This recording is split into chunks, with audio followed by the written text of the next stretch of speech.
結婚願望が湧かない。これは異常ですか？はい。結婚願望が湧かないのは異常か。そういう問題なんじゃないですか。はい、私もただ気づいてないだけだと思うんですけど。だって結婚っていうのはシステムじゃないですか、ただ。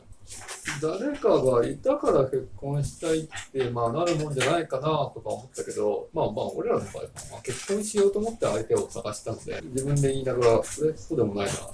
たけど、結婚という手続きに対して一回結婚しておきたいっていう願望の時も、不純だけど結構あるじゃん。そうです。そう一回やってみたいっていうのもあるよね。結婚したいっていう人は。だからこういう人たちはもう本当に相手に関係なく、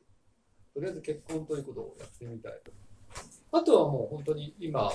付き合ってる人がいて、この人と結婚したいっていうのは、俺あんまりこれ正直わかんない。今一緒にいるんだから、でもそういう人いない。だから結構長く付き合ってるけど結婚するタイミングがない人ってそういう人なのか。だからもう一緒にやることである程度満足はできてる。そうだね。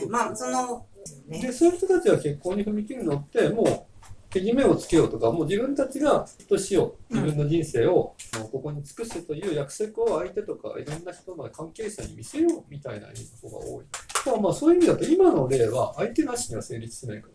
ら。アプリの出会いなんていくらでもある。それおかしくないですか？だからそれは今出てないもう一個のあるわけでしょ。今言ってるのはその3つ目だと思うんです。そのどちらにも該当してない3つ目の、誰かと一緒に人生を送りたいみたいな願望がない。結婚には向かないのではないかと。そういう相手に出会ってないだけです。周りがたまたまそういう相手と出会って結婚という選択を取ってる。もしくはさっき言ったシステム、単純にシステムだけに興味がある人とかもいると思うけど、でからといって、別に自分がそれに合わせる。やっぱりそういう人と出会ってるか出会ってるかないかなので、向いてる向いてないではなくて、でも向いてる向いてないって問いかけてる時点で俺は願望はあると思ってるんだけど、そんなことないですか。でも本当にどうでもよかったらその質問すら湧いてこないと思う。それもそうでしょうね。だから付き合うぐらいはいいけどっていうことかもしれないです。でも今言ってんだから長く付き合ってたらそういうふうな話になるのかもしれないし、わかんない。自分はうちの兄弟が結婚してないじゃないか。お兄ちゃんと弟で結婚願望を持つか持たないの結構一つのきっかけとしては、人生のある程度のフェーズみたいなところが一個の転換点みたいなところが一つのキーかなと思って、そこを超えると結婚したくなる。でそこに行かないで結婚してる人たちは今まで言ったみたいにたまたま付き合ってる人とにそろそろ一回結婚というものをしておきたいから、とりあえず今いる人と結婚しとくかみたいなのがたまたま両者合意したケースで、その転換点っていうのはやっぱり人間この自分のやりたいことを追い求めていく。でそれを達成することが幸せ、物が欲しいとか地位が欲しいとか、自由が欲しいとか、いろいろそれぞれの欲があると思うんだけど、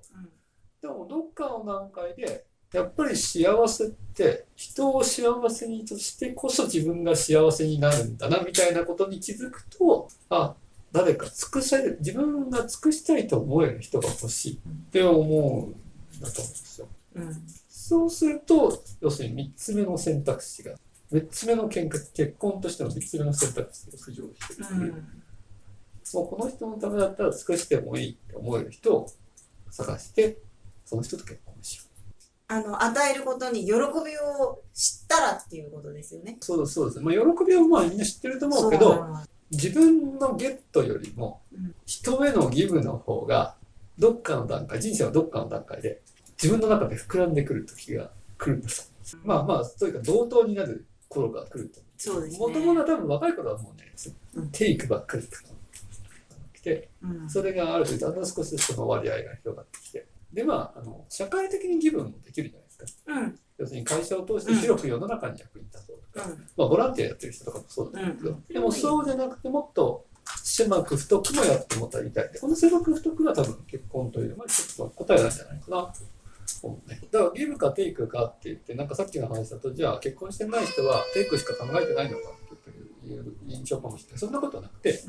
要するにギブも広く薄くもあれば狭く太くもあって、狭く太くの割と一般的な答えがその結婚という感じだけど、やっぱり狭く太くの中にも、まあいろいろあると思う。なんかこの、何があるね。まあでも養子取ったりするのもそうだと思うし、まあなんかこの教育とかこの監督とかやったりする人たちもいるじゃないですか、チームのそうだね、監督。チーム。まあ、家族、結婚ほど太くはないかもしれないけど、それでもこう限られた子供たちだけを見て、その人たちを育てたい。やっぱりそれぞれの人生の選択かなというか、まあだからそう、結婚願望がないと、まあ単純にその、ね、限られた人生の一つの結婚というのは選択でしかなくて。ただまあ、あと、自分はそうだったのが、結婚願望がないって思ってる時って、すごく怖かったね。恐怖心が強かったね。恐怖心なんで恐怖心？それは、もし、こう、嫌われちゃったらどうしように近い恐怖心というか、なんか、愛してもらえないんじゃないかとか、大事にしてもらえないんじゃないかとか、やっぱテイクの方ばっかりですよね。だから怖かった時は、結婚なんてできないみたいな。興味ないっていうか、見ないようにしてるというか、怖いから。自分もなんか社会人に入ってから付き合ってた子ってみんな半年ぐらい持たないね。で、それでやっぱり社会人になってやっぱり価値観がすごいこう固まってくるじゃないですか。学生時代に比べるとなんかこう価値観がもうみんな人生バラバラでみんなこっち住んでる人はこういう価値観が出来上がってるんで、もうこの自分の価値観で人となんかやっていけるのかな。もうやっぱり半年で終わって、やっぱりなんか自分の価値観が結構もう変わった方に突き抜けすぎてるんじゃないかな。まあ今でも突き抜けてますけど。そうだね。まあそうかもしれないなと思うけど。で、これは別に結婚だけじゃなくて、会社の転職においても結構、なんだっけ、2、3社ぐらい連続で、やっぱり入るときはこの人と一緒に働きたいって思ったのが、やっぱり終わる頃になると、なんでしょうもないこの一段社長なんだとか、この上司なんだって思う。自分が潔癖すぎて、うまく人とやっていけないんじゃないかって思ってる気があって、なんかもう結婚も似たようなんで、もっと長い時間一緒にいるので、っていうのはあったね。だからそれが似たような恐怖で、まあこれはひょっとして今も持ってる人いるんじゃないかなと。結構多いよ。大丈夫だったから本当にそういう人に出会ってないだけ。でも本当にやっぱり